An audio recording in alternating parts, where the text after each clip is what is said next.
Jane Eyre by Charlotte Bronte. Chapter 20. I had forgotten to draw my curtain, which I usually did, and also to let down my window blind. The consequence was, that when the moon, which was full and bright, for the night was fine, came in her course to that space in the sky opposite my casement, and looked in at me through the unveiled panes, her glorious gaze roused me. Awaking in the dead of night, I opened my eyes on her disk, silver white and crystal clear. It was beautiful, but too solemn.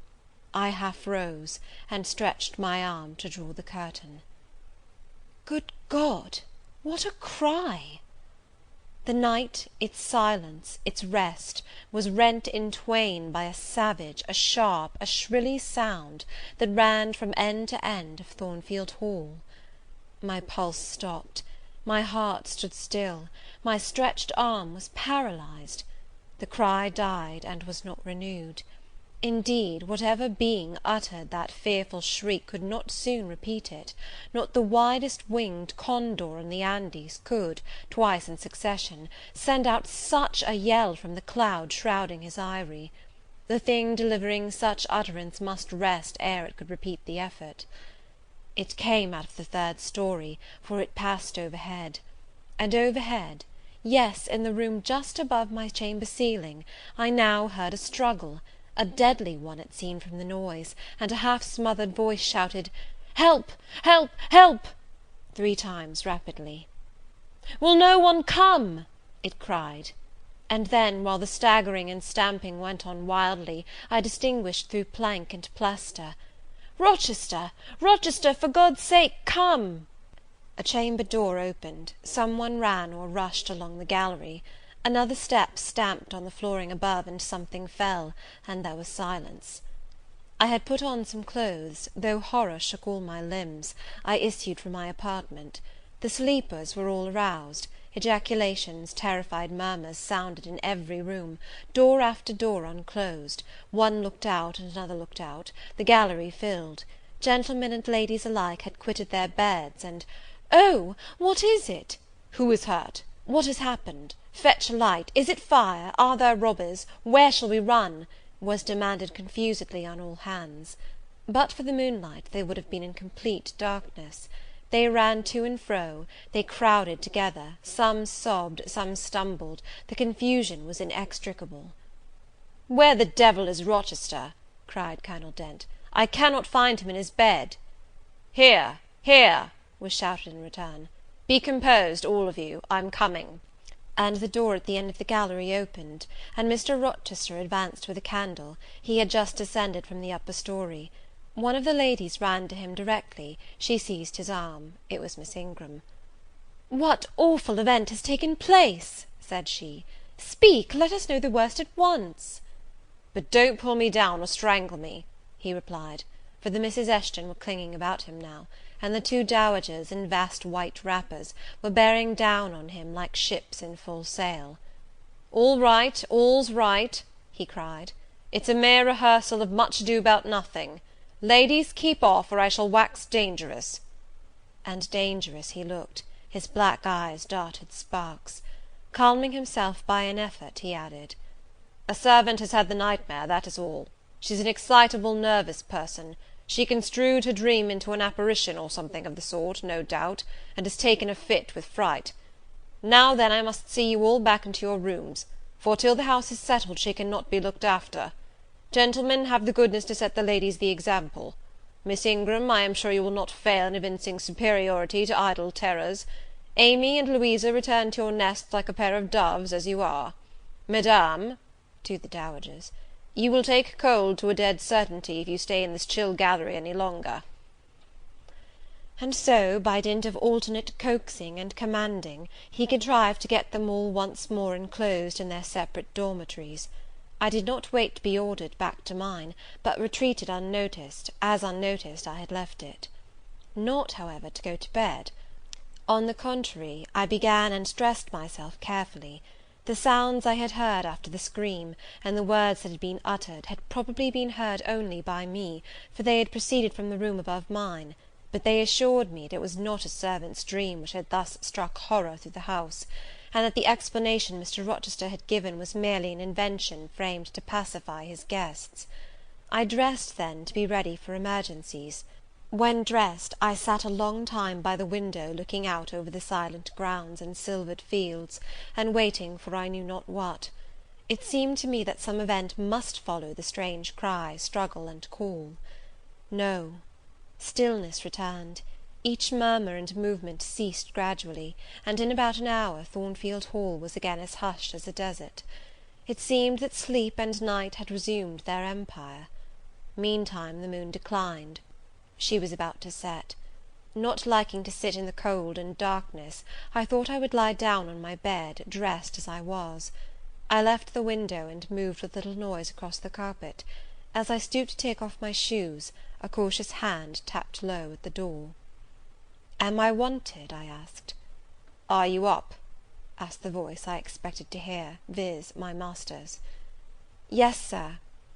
"And dressed?" "Yes." "Come out, then, quietly."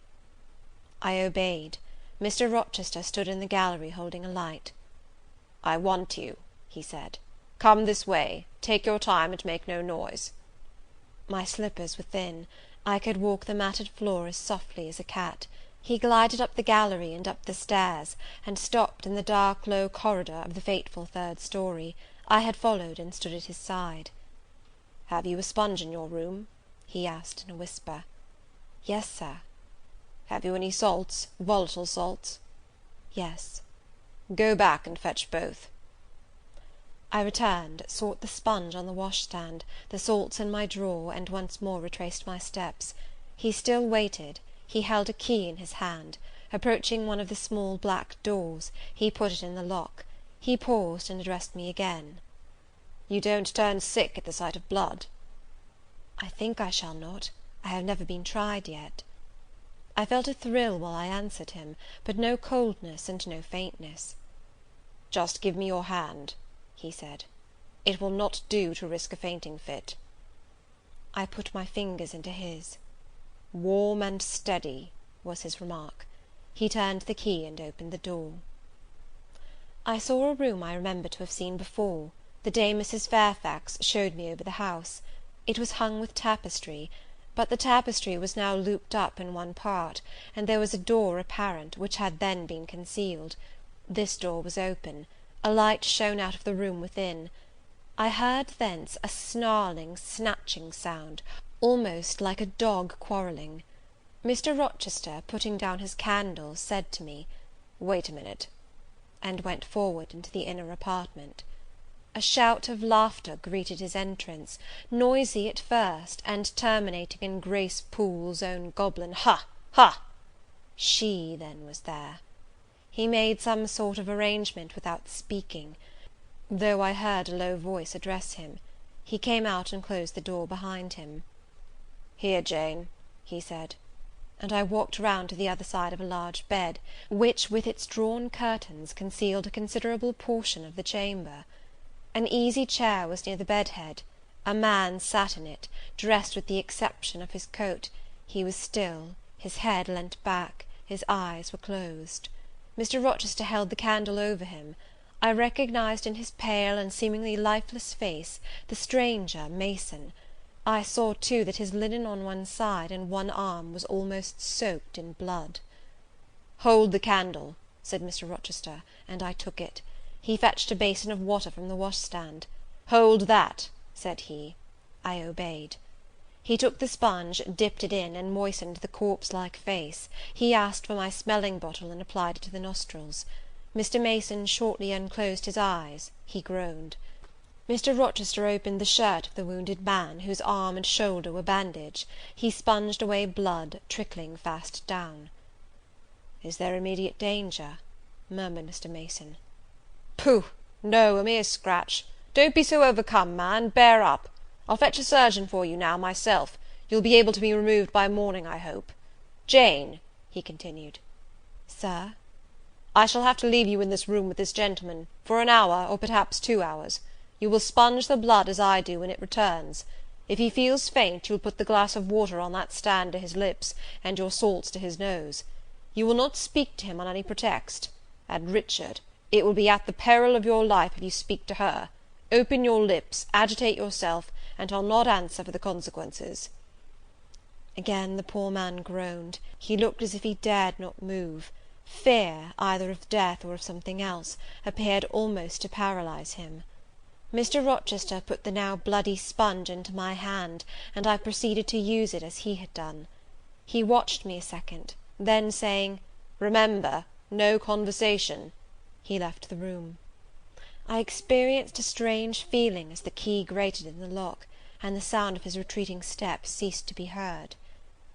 Here then I was in the third story, fastened into one of its mystic cells, night around me, a pale and bloody spectacle under my eyes and hands, a murderess hardly separated from me by a single door. Yes, that was appalling; the rest I could bear, but I shuddered at the thought of Grace Poole bursting out upon me. I must keep to my post, however. I must watch this ghastly countenance, these blue, still lips forbidden to unclose, these eyes now shut, now opening, now wandering through the room, now fixing on me, and ever glazed with the dullness of horror. I must dip my hand again and again in the basin of blood and water, and wipe away the trickling gore.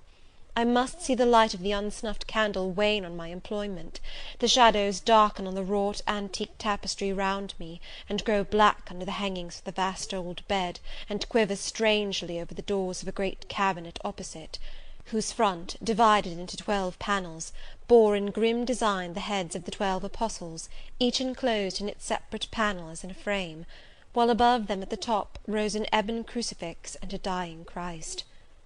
According as the shifting obscurity and flickering gleam hovered here or glanced there, it was now the bearded physician, Luke, that bent his brow, now St. John's long hair that waved, and anon the devilish face of Judas, that grew out of the panel, and seemed gathering life and threatened a revelation of the arch traitor, of Satan himself in his subordinate's form.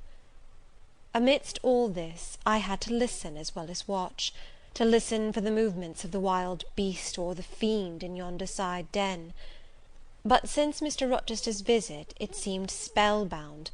All the night I heard but 3 sounds at 3 long intervals, a step creak, a momentary renewal of the snarling canine noise, and a deep human groan. Then my own thoughts worried me. What crime was this that lived incarnate in this sequestered mansion, and could neither be expelled nor subdued by the owner? What mystery that broke out now in fire and now in blood, at the deadest hours of night? What creature was it that, masked in an ordinary woman's face and shape, uttered the voice, now of a mocking demon, and anon of a carrion-seeking bird of prey? And this man I bent over, this commonplace, quiet stranger, how had he become involved in the web of horror? And why had the fury flown at him? What made him seek this quarter of the house at an untimely season, when he should have been asleep in bed? I had heard Mr. Rochester assign him an apartment below. What brought him here?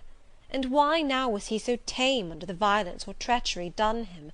Why did he so quietly submit to the concealment Mr. Rochester enforced?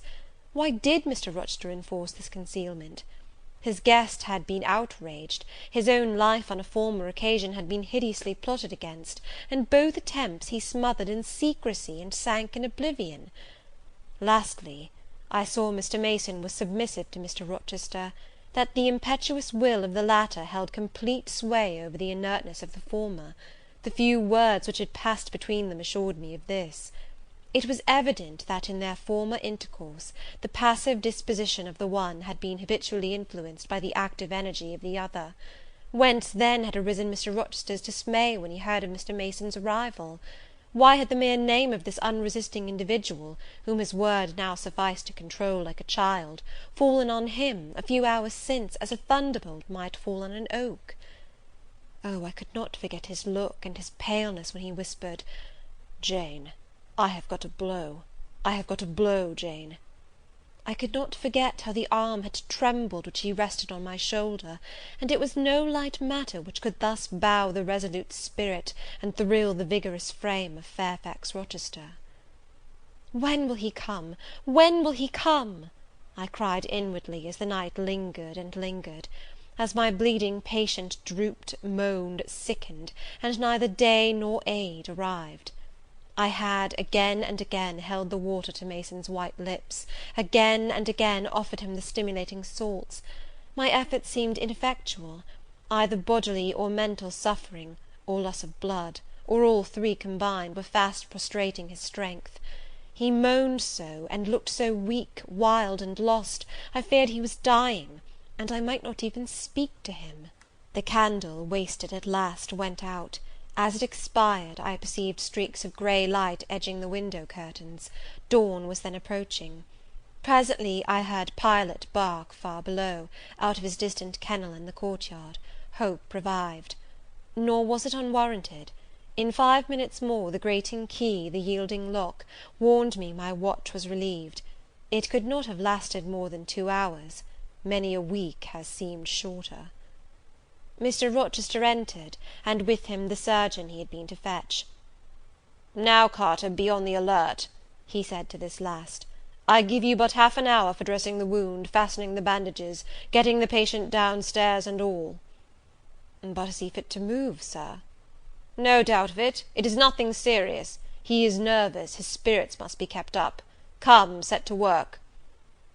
Mr. Rochester drew back the thick curtain, drew up the Holland blind, let in all the daylight he could, and I was surprised and cheered to see how far dawn was advanced, what rosy streaks were beginning to brighten the east. Then he approached Mason, whom the surgeon was already handling. "Now, my good fellow, how are you?" he asked. "She's done for me, I fear," was the faint reply. "Not a whit. Courage! This day fortnight you'll hardly be a pin the worse of it. You've lost a little blood, that's all. Carter, assure him there's no danger." "I can do that conscientiously," said Carter, who had now undone the bandages. "Only I wish I could have got here sooner, he would not have bled so much. But how is this? The flesh on the shoulder is torn as well as cut. This wound was not done with a knife. There have been teeth here." "She bit me," he murmured. "She worried me like a tigress when Rochester got the knife from her." "You should not have yielded. You should have grappled with her at once," said Mr. Rochester. "But under such circumstances what could one do?" returned Mason. "Oh, it was frightful," he added, shuddering. "She looked so quiet at first." "I warned you," was his friend's answer. "I said, be on your guard when you go near her. Besides, you might have waited till tomorrow, and had me with you. It was mere folly to attempt the interview tonight, and alone." "I thought I could have done some good." "You thought! You thought! Yes, it makes me impatient to hear you. But however, you have suffered, and are likely to suffer enough for not taking my advice, so I'll say no more. Carter, hurry, hurry! The sun will soon rise, and I must have him off." "Directly, Sir. The shoulder is just bandaged. I must look to this other wound in the arm. She has had her teeth here too, I think." "She sucked the blood. She said she'd drain my heart," said Mason. I saw Mr. Rochester shudder. A singularly marked expression of disgust, horror, hatred, warped his countenance almost to distortion, but he only said, "Come, be silent, Richard, and never mind her gibberish. Don't repeat it." "I wish I could forget it," was the answer. "You will when you are out of the country. When you get back to Spanish Town, you may think of her as dead and buried, or rather you need not think of her at all." "Impossible to forget this night." "It is not impossible. Have some energy, man. You thought you were as dead as a herring 2 hours since, and you are all alive and talking now. There, Carter is done with you, or nearly so. I'll make you decent in a trice. Jane," he turned to me for the first time since his re-entrance, "take this key, go down to my bedroom, and walk straight forward into my dressing-room. Open the top drawer of the wardrobe, and take out a clean shirt and neck-handkerchief. Bring them here, and be nimble." I went out, sought the repository he had mentioned, found the articles named, and returned with them. "Now," said he, Go to the other side of the bed while I order his toilet, but don't leave the room, you may be wanted again." I retired as directed. "Was anybody stirring below when you went down, Jane?" inquired Mr. Rochester presently. "No, Sir, all was very still." "We shall get you off cannily, Dick, and it will be better, both for your sake and for that of the poor creature in yonder. I have striven long to avoid exposure, and I should not like it to come at last. Here, Carter, help him on with his waistcoat. Where did you leave your furred cloak? You can't travel a mile without that, I know, in this damned cold climate. In your room. Jane, run down to Mr. Mason's room, the one next mine, and fetch a cloak you will see there." Again I ran and returned, bearing an immense mantle lined and edged with fur. "Now I've another errand for you," said my untiring master. "You must away to my room again. What a mercy you are shod with velvet, Jane! A clod-hopping messenger would never do at this juncture. You must open the middle drawer of my toilet table, and take out a little phial and a little glass you will find there. Quick!" I flew thither and back, bringing the desired vessels. "That's well. Now, doctor, I shall take the liberty of administering a dose myself, on my own responsibility. I got this cordial at Rome, of an Italian charlatan, a fellow you would have kicked, Carter. It is not a thing to be used indiscriminately, but it is good upon occasion, as now, for instance. Jane, a little water." He held out the tiny glass, and I half filled it from the water bottle on a washstand. "That will do. Now wet the lip of the phial." I did so. He measured 12 drops of a crimson liquid, and presented it to Mason. "Drink, Richard. It will give you the heart you lack, for an hour or so." "But will it hurt me? Is it inflammatory?" "Drink! drink! drink!" Mr. Mason obeyed, because it was evidently useless to resist. He was dressed now. He still looked pale, but he was no longer gory and sullied. Mr. Rochester let him sit 3 minutes after he had swallowed the liquid. He then took his arm. "Now I am sure you can get on your feet," he said. "Try." The patient rose. "Carter, take him under the other shoulder. Be of good cheer, Richard. Step out, that's it." "I do feel better," remarked Mr. Mason. "I am sure you do. Now, Jane, trip on before us away to the back stairs. Unbolt the side passage door, and tell the driver of the post-chaise you will see in the yard, or just outside, for I told him not to drive his rattling wheels over the pavement, to be ready, we are coming. And, Jane, if any one is about, come to the foot of the stairs and hem." It was by this time 5:30, and the sun was on the point of rising, but I found the kitchen still dark and silent. The side passage door was fastened. I opened it with as little noise as possible. All the yard was quiet, but the gates stood wide open, and there was a post-chaise, with horses ready harnessed, and the driver seated on the box, stationed outside. I approached him, and said the gentlemen were coming.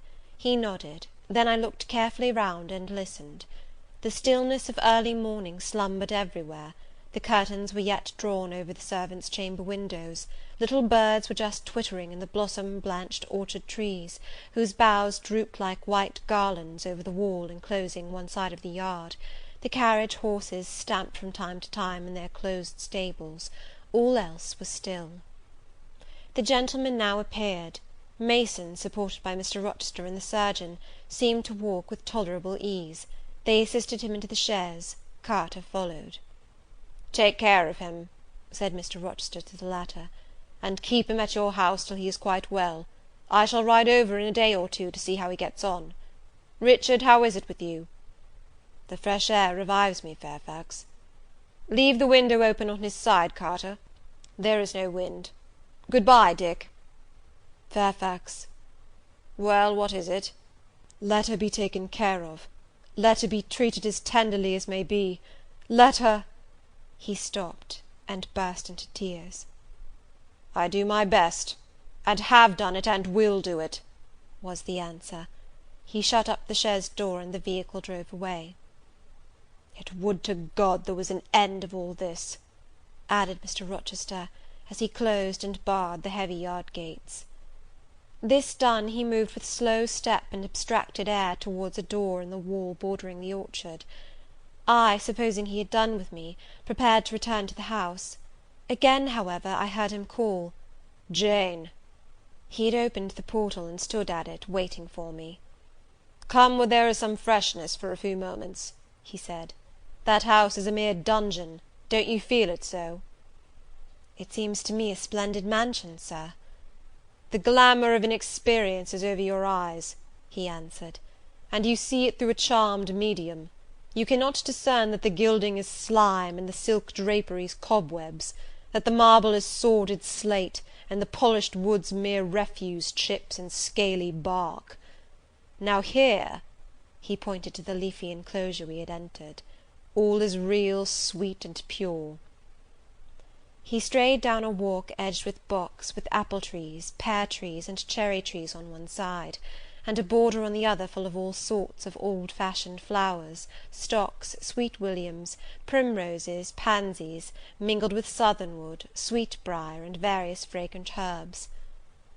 They were fresh now as a succession of April showers and gleams, followed by a lovely spring morning, could make them. The sun was just entering the dappled east, and his light illumined the wreathed and dewy orchard trees, and shone down the quiet walks under them. "Jane, will you have a flower?" He gathered a half-blown rose, the first on the bush, and offered it to me. "Thank you, Sir." "Do you like this sunrise, Jane? That sky with its high and light clouds, which are sure to melt away as the day waxes warm, this placid and balmy atmosphere?" "I do, very much." "You have passed a strange night, Jane." "Yes, Sir." "And it has made you look pale. Were you afraid when I left you alone with Mason?" "I was afraid of some one coming out of the inner room." "But I had fastened the door. I had the key in my pocket. I should have been a careless shepherd if I had left a lamb, my pet lamb, so near a wolf's den unguarded. You were safe." "Will Grace Poole live here still, Sir?" "Oh, yes, don't trouble your head about her. Put the thing out of your thoughts." "Yet it seems to me your life is hardly secure while she stays." "Never fear, I will take care of myself." "Is the danger you apprehended last night gone by now, Sir?" "I cannot vouch for that till Mason is out of England, nor even then. To live, for me, Jane, is to stand on a crater crust which may crack and spew fire any day." "But Mr. Mason seems a man easily led. Your influence, Sir, is evidently potent with him. He will never set you at defiance or wilfully injure you."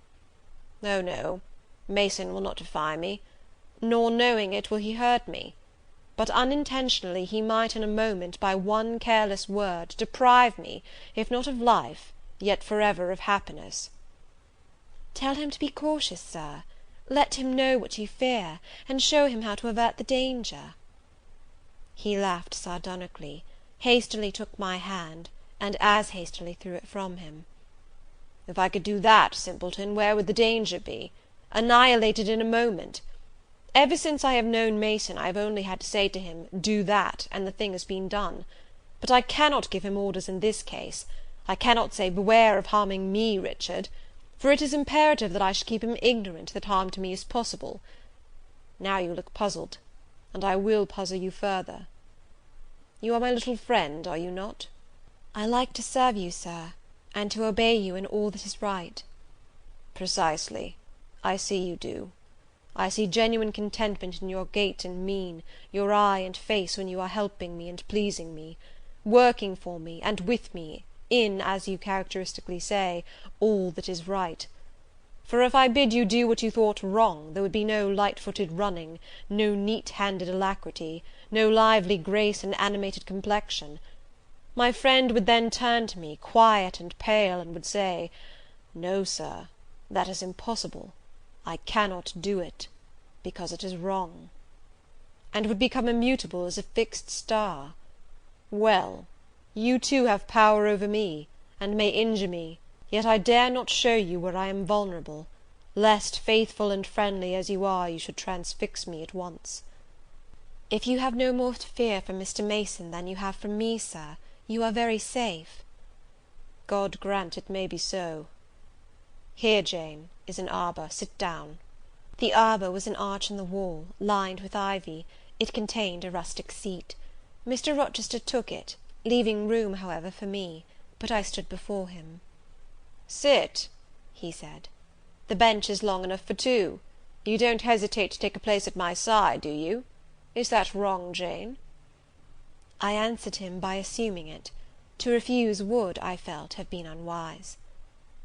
"Now, my little friend, while the sun drinks the dew, while all the flowers in this old garden awake and expand, and the birds fetch their young ones' breakfast out of the thornfield, and the early bees do their first spell of work, I'll put a case to you, which you must endeavour to suppose your own. But first look at me, and tell me you are at ease, and not fearing that I err in detaining you, or that you err in staying." "No, Sir, I am content." "Well then, Jane, call to aid your fancy. Suppose you were no longer a girl well reared and disciplined, but a wild boy indulged from childhood upwards. Imagine yourself in a remote foreign land. Conceive that you there commit a capital error, no matter of what nature or from what motives, but one whose consequences must follow you through life and taint all your existence. Mind, I don't say a crime. I'm not speaking of shedding blood, or of any other guilty act, which might make the perpetrator amenable to the law. My word is error. The results of what you have done become in time to you utterly insupportable. You take measures to obtain relief. Unusual measures, but neither unlawful nor culpable. Still you are miserable, for hope has quitted you on the very confines of life. Your sun at noon darkens in an eclipse, which you feel will not leave it till the time of setting. Bitter and base associations have become the sole food of your memory. You wander here and there, seeking rest in exile, happiness in pleasure, I mean in heartless sensual pleasure, such as dulls intellect and blights feeling. Heart weary and soul withered, you come home after years of voluntary banishment. You make a new acquaintance, how or where, no matter. You find in this stranger much of the good and bright qualities which you have sought for 20 years, and never before encountered; and they are all fresh, healthy, without soil and without taint. Such society revives, regenerates. You feel better days come back, higher wishes, purer feelings.